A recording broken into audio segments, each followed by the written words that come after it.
This happened to me when I was a pre-teenager. I would say tween, but I kind of hate that word. I was still very interested in things like scouting and camping, and getting all muddied up with my friends. I hadn't quite gotten to girls yet, but that was coming along pretty soon. At the time, I loved any kind of camping, and although this wasn't an official scouting get-together, I wanted to do a camp out in my parents' backyard. Now, I wouldn't say we lived out in the country per se because we really didn't that much, but we did have an enormous backyard. Hell, even with all the different places I've lived since then, I'm still in awe of just how big that yard was. It was great for playing with the dogs, playing baseball with my buddies. It was just great for a lot of stuff altogether.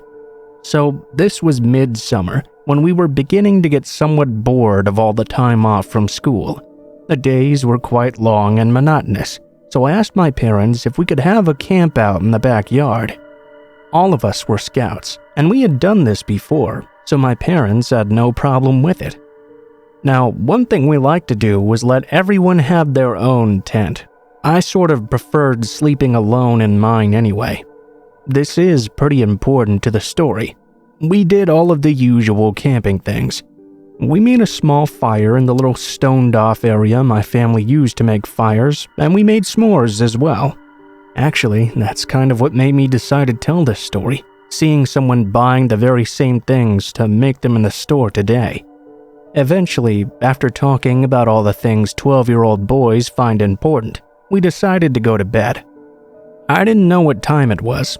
I read a little bit by my flashlight before finally going to sleep. I fell asleep pretty easily too. The fire had been quite small, and we'd put it out before going into our tents for the night, so there wasn't any more light to keep me awake. I wasn't so sure what woke me up at the time, although nowadays I think it was the sound of the zipper on my tent being lowered. My head was extremely foggy, and I couldn't see much of anything either. As I started to clear up though, I noticed that there was a figure at the entryway to my tent. I immediately guessed that it was either one of the other boys, or perhaps my dad had come outside for some reason. Immediately, I grabbed my flashlight and flashed it over at them to see who this was. I was good enough with controlling the light to shine it just under their head, so the light wouldn't completely blind them in the darkness.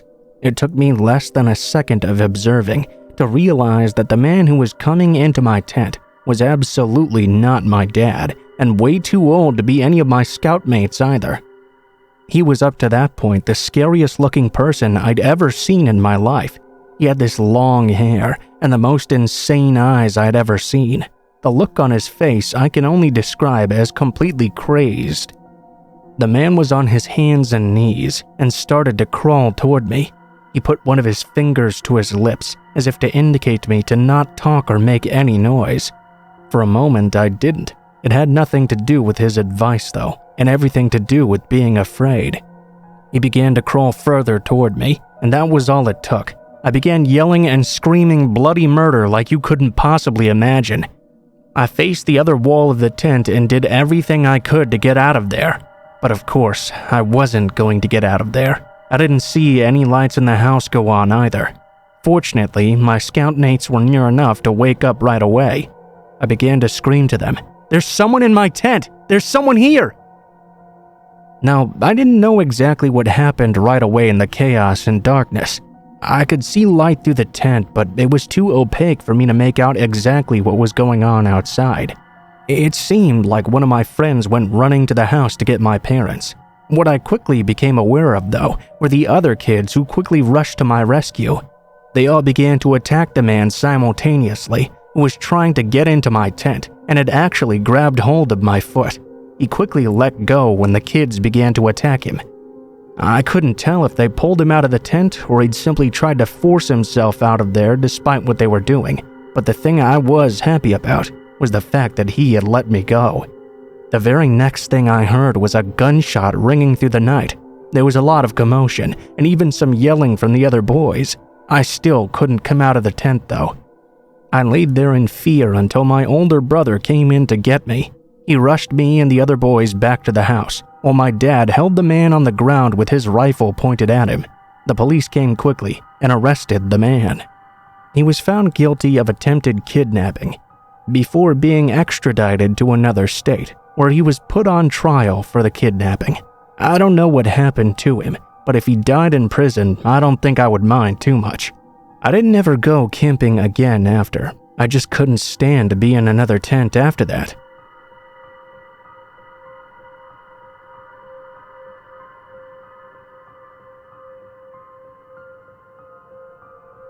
I had a really frightening experience with a friend of mine when I was way younger. I recall being around him a lot when he had an imaginary friend that he used to get teased about by the other boys. They saw having an imaginary friend as something only little girls did, or really, really young boys. So even though he was at a very young age, they teased him relentlessly about his imaginary friend and tried to force him to give it up. I stood by his side though because I liked him quite a lot. I never had an imaginary friend of my own, but I never held that against him. In fact, sometimes I wished I had enough imagination to have one at any time during my life. We liked a lot of the same toys and hobbies as each other, so we got along just fine. During the whole period of teasing though, I do remember it getting to be a little bit too much for him, I suppose. It was then that he quit talking about his imaginary friend. Oh, I forgot to mention earlier that my friend's name was Brian, and his imaginary friend was named Billy. So, I think we were maybe 7 years old when Brian stopped talking about Billy altogether. After that, I just kinda stopped thinking about it. That is, until around the time we had just turned 11. I remember playing over at Brian's house that day, and he seemed to be quite upset about something.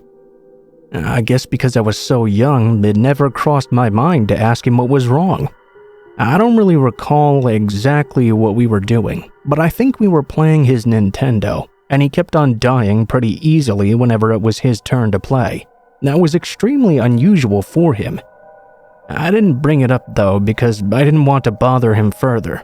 Brian, on the other hand, asked me if I wanted to spend the night over at his place that night. This was something I was always up for actually. I liked his house a lot more than mine, and my own parents would never allow anything like a sleepover, so I readily accepted. The initial evening actually went pretty well. I always enjoyed Brian's family. Plus, his video games were in his bedroom, so we could play them together as much as we wanted to. He seemed to be in a lot better mood now than he had been before. When bedtime rolled around, we started to get ready for bed. Brian had twin beds in his bedroom. I never quite understood why though, unless it was for sleepovers. He never had another brother, and I know that none of his sisters slept in his room either. They both had their own rooms. While we were sitting there talking, I was surprised when Brian suddenly asked if I remembered Billy. Although I'd not thought about him in a long time, immediately I knew exactly what Brian was talking about. I knew he meant that imaginary friend, and not anyone we actually knew by that name. I let him know I did remember, but I didn't say much more about him. Without any prompting from me, Brian suddenly told me this. He started visiting me again. I went quiet for a few moments before I muttered "Oh?" Yeah, but he's not like how I remembered him. Before he was really nice, and he played with me so much and was really cool. Brian was quiet for a few moments. I have to admit to being a little afraid of those moments of quiet, but I didn't let on that I was scared in order to support my friend. Now he just hangs out under my bed at night, Brian said, sending a chill down my spine. He keeps telling me he's going to grab me and pull me under when I fall asleep. I paused again before asking a question that frightened me the most. Under your bed or mine? Oh, mine, Brian responded. I thought I would have felt relieved that it was not mine he was talking about, but I didn't. I was even more terrified. Well, if you're worried, why don't we both sleep in the same bed then? I barely gotten the word out of my mouth before my friend jumped over to the bed I was in. It was just a twin, but we were small and scared, so it worked well. We didn't get a whole lot of sleep that night.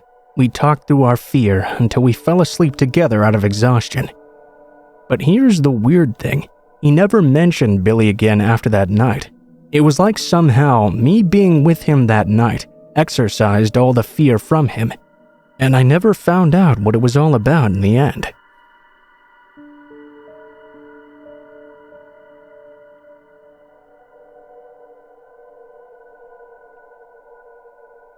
The first thing you should know is that I was blessed/cursed with young-looking genes. Everyone always thinks I'm way younger than I actually am. This bizarre event happened a few months after I turned 18. Bear in mind, I looked no older than 16. I lived in a very large, diverse city. I'm Latina and grew up going to a church that belonged to a larger organization. Because of this particular church had a lot of locations internationally, and about 5 within this city alone.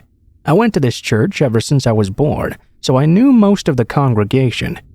There were very few people I didn't know, but there was one man, let's call him Nate, that always made me feel uneasy and sick. The church had a routine of creating a line after service ends, so we can all greet each other and talk for a bit. I hated having to greet him, though. I told my mom how I had a bad feeling about him, and she would just tell me it was all in my head. Fast forward to a few months later. I was sitting in the dining area with my friend's boyfriend. We were just chatting, joking, and waiting around for her. Nate was sitting about 2 tables away from us. There was no one there but us 3. He just sat there, staring at us. I briefly mentioned to my friend's boyfriend how Nate made me feel so uneasy. I was irritated because I could feel him boring holes into me with his eyes. I rushed over to the restroom to get away. When I came back, I saw Nate was now sitting across from my friend's boyfriend talking. It was a little bit odd, but as I approached, so did a group of our friends. Now it was 8 of us, ranging from the ages of 16 to 22, sitting with this man in his late 40s. With everyone now having arrived, he sat in complete silence with us, just staring at me every now and then. About 5 minutes later, my friend's boyfriend told him we had to leave, so we all got up and left Nate there sitting alone. When we got to the meeting place in another part of the building, my friend's boyfriend pulled her and myself apart and talked to me. "Hey, look, maybe I'm biased because what you told me earlier, but when you left to use the restroom, he rushed right over and started asking all these things about you, even asked if I was your boyfriend. He looked a little bit mad." The crazy part is, at that moment, my friend told us that when Nate first started coming to our church, he'd messaged her on Facebook. He kept on sending her messages that he was so lonely and wanted to be friends. Coincidentally, that's when she started dating her boyfriend, so she changed her relationship status and the messages stopped. At that time, I was taking a social media hiatus because my ex couldn't handle our breakup so well. He was harassing me everywhere. After my friend told me about the messages, I decided to log into my own Facebook, only to see there were thousands of unread messages from him. He didn't actually use his real name on this account, which should have been a red flag immediately. The messages all started nice enough, things about being friends. They would eventually get verbally aggressive because he thought I was ignoring him, or whenever he saw me talking to any of my guy friends at church. I made the mistake of immediately blocking him and deleting the message thread. Always keep the evidence. I brought it up to my parents and they again blew me off.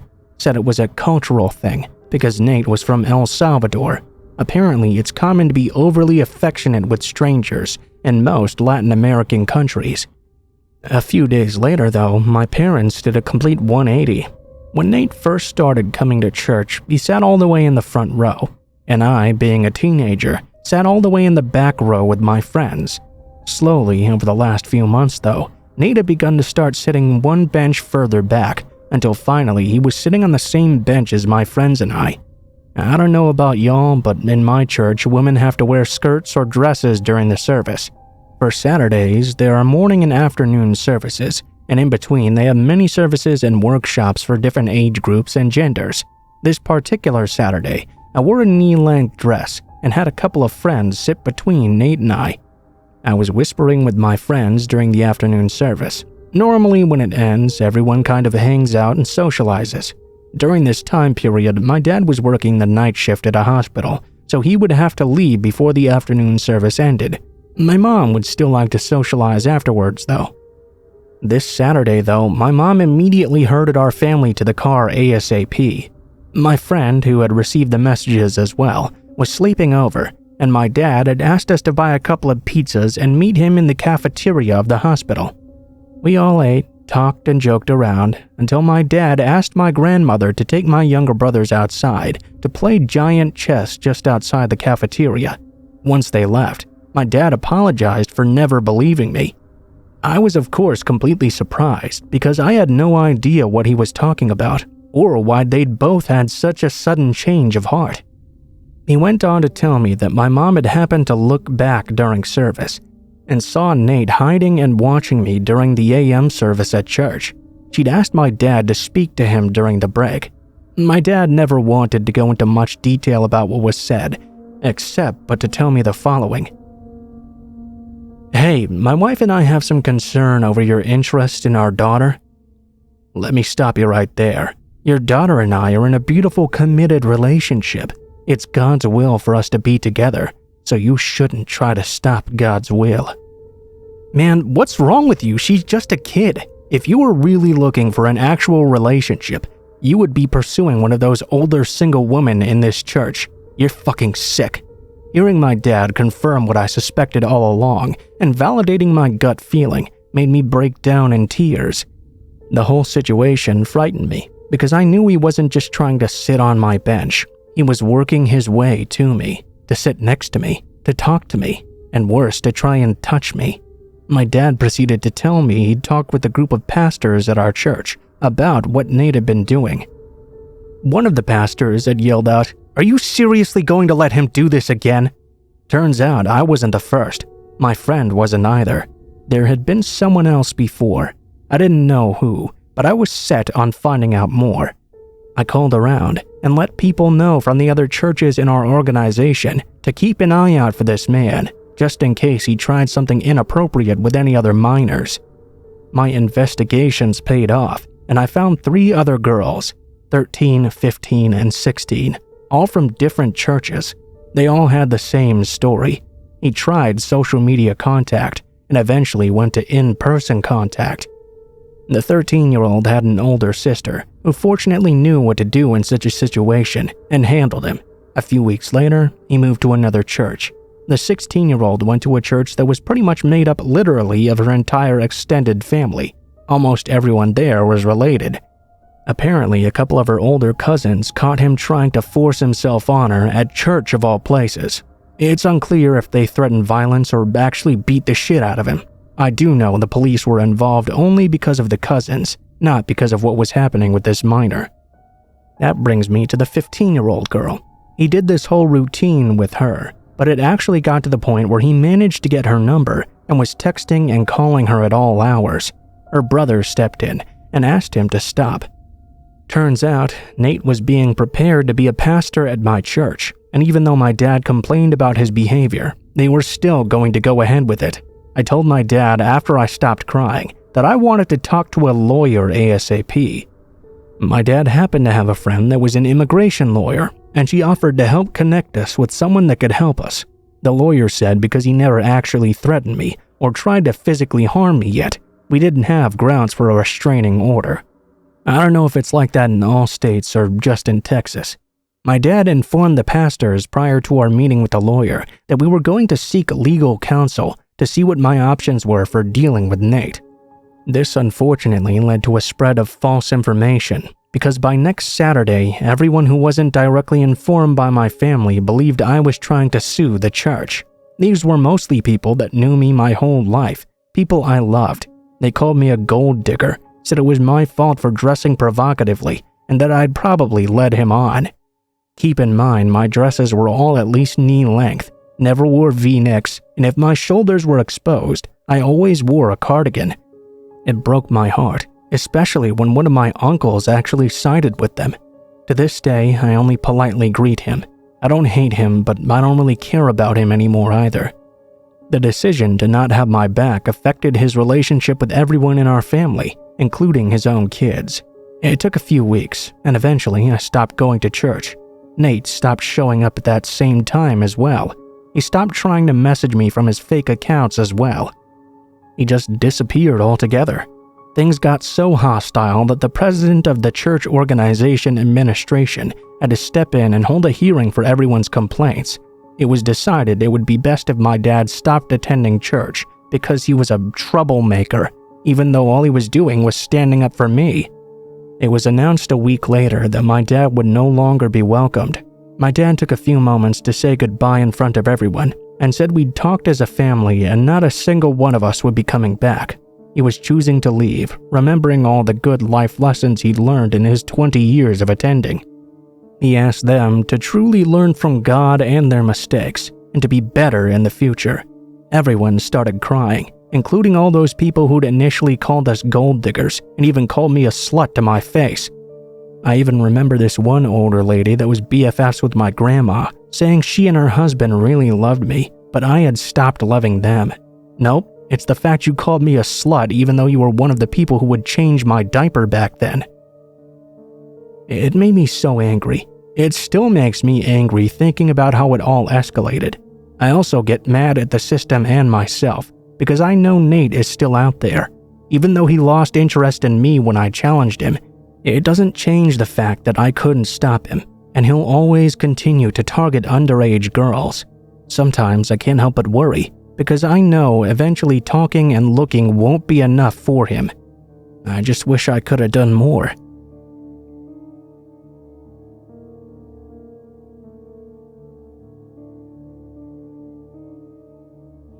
When I was around 10 or so, my parents and I went to visit my grandmother for spring break. My cousin also came to visit as well, and we decided we wanted to go to the YMCA for the day. My grandmother dropped us off and said she would come and pick us up in 4 hours. On that day, the YMCA was empty. There were a couple of adults in the exercise room, but that's about it. We went to the basketball court, and after 2 hours of playing tag and shooting baskets, we were quite bored. I've never been the biggest fan of swimming, but this YMCA had a pretty cool pool area. We changed into our bathing suits and headed in there. The pool was completely empty, all except for the lifeguard. We played a bunch of games and swam some laps, but after an hour, there wasn't much left to do yet again. There was no one except us to hang out with to keep things interesting either. We decided to play a bit of a game, seeing how long we could hold our breath underwater. We stood in the shallow end near the clock on the wall so we could time ourselves. Instead of fully submerging, we'd just stick our heads face down in the water a bit.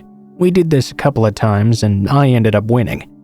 On our very last round, I felt a tap on my shoulder. I figured it was my cousin giving up and telling me I'd won. Instead, it was the lifeguard who told me to knock it off or she was going to have to ask us to leave the pool. Since we were tired of being in there anyway, we figured we'd just get out. We'd get dressed, go back to the basketball court until our grandmother picked us up and just wait there. We only had an hour left anyways, and the water was freezing by this point. As we got out, the lifeguard stopped us and asked us if we wanted to go into the sauna to warm up and dry off. The sign said 18 years or older, so of course we were super excited she allowed us to even do that. She walked us to the sauna and unlocked the door. The door was glass, and the interior was made entirely out of wood. Inside above the door, there was a clock, probably to make sure you were not in there for an unsafe amount of time. The lifeguard stand was adjacent to the sauna, but if you looked out the door, you could very clearly see it. She followed us in, went over to the thermometer encased in plastic, and unlocked it so she could crank up the heat. I figured she must have to turn it on each time or something, so I didn't really think much of it. Both my cousin and I were very short girls, so we couldn't actually see the temperature that was printed on the thermometer knob. We knew she was turning up the heat at least. She left and shut the door behind her. I thought I saw her lock the door as well. I thought to myself though, why would she lock the door when we might want to get out? I checked the clock and decided we should leave in about 10 minutes or so. It was already plenty warm in the sauna, but the room only began to get more blazing. It felt nice at first because I was so cold from the pool. After about 15 minutes though, it was starting to get a bit too hot. My cousin agreed we should leave so we could get dressed. I went to turn the knob on the door, only to find that it would not budge at all. I thought maybe it had been jammed, so I shook it as hard as I could. It still wouldn't open. I then let my cousin try. She couldn't get it to open either. We figured the lifeguard would be back in a couple of minutes anyway, so we sat back down and waited. The room was getting hotter and hotter, and I really wanted to leave. We got up and started banging on the door for help, shaking and twisting the knob, trying to get the guard's attention. As the room continued to get hotter, we began to scream at the top of our lungs for her to let us out, but she just stared straight ahead, ignoring us. There's no way she wouldn't have noticed or heard us banging and kicking the door and screaming. By now, we had been in there for 25 minutes. It was so hot in the sauna I could barely even breathe. It felt like my lungs were on fire. My skin and eyes were burning. We sat back down and put our towels over our heads. They were at least still a little bit damp and made it easier to breathe. I was worried about my cousin especially. She was a couple of years younger than me, and she was really struggling. I looked at the clock and saw we had been stuck inside for 35 minutes. I got up and walked to the door again. I saw the guard still just staring straight ahead. Again, I tried to get her attention by screaming we needed out right now. I banged on the door as hard as I could, but still nothing. I was starting to get dizzy. I went to sit back down, but the wooden seats were so hot that they burned my skin. The towel was completely dry, so I put it underneath me to cover my skin. My hair was also extremely dry. I wrapped it across my face to cover my nose and squinted my eyes so they wouldn't burn as badly. I tried my best to still watch if anyone walked past the door. It helped me a bit. My cousin was laying down with the towel over her head, not moving or saying anything anymore. I nudged her to make sure she was still okay. I could tell we really needed to get out of here right now. She was extremely disoriented. It had been 45 minutes now, and I was beginning to get nauseous. There was no way the lifeguard had simply forgotten we were in there. I thought she would come back soon, but there was a little voice in my head telling me that she'd purposefully locked us in there. Finally, a man just happened to be walking past the door to the pool. I was too weak to even get up though. My whole body was on fire. I was too dizzy to stand. Luckily, the man wasn't going to the pool. He wanted to be let into the sauna and came back with the lifeguard. I saw them walking this way and immediately jumped up to grab my cousin. I knew now for sure she had locked us in there because as she neared the door, she pulled out her keys to unlock it and let the man in. I didn't want to take any chances of us being trapped in there any longer. As the man was trying to walk in, I was desperately trying to shove our way out. As we were trying to escape, the lifeguard began to shut the door and try to push me back inside. The man was clearly confused about what was going on. "Hey, what are you doing? I think they want to get out." The lifeguard let out a huge sigh and opened the door fully. I grabbed my cousin and ran as fast as I could to the changing room. We only had about 10 minutes before grandmother was supposed to pick us up. We were both so shaken by what just happened that we didn't say anything to each other as we got dressed or on the car ride home. When we got back to the house, my parents were making us dinner, and I told them the story of what happened. They thought I must have been exaggerating and told me they didn't believe me. I truly believed that woman was going to let us cook alive in there. The only bit of doubt I have is what would have happened if we'd actually died. She obviously would have gotten the blame, so what was her endgame?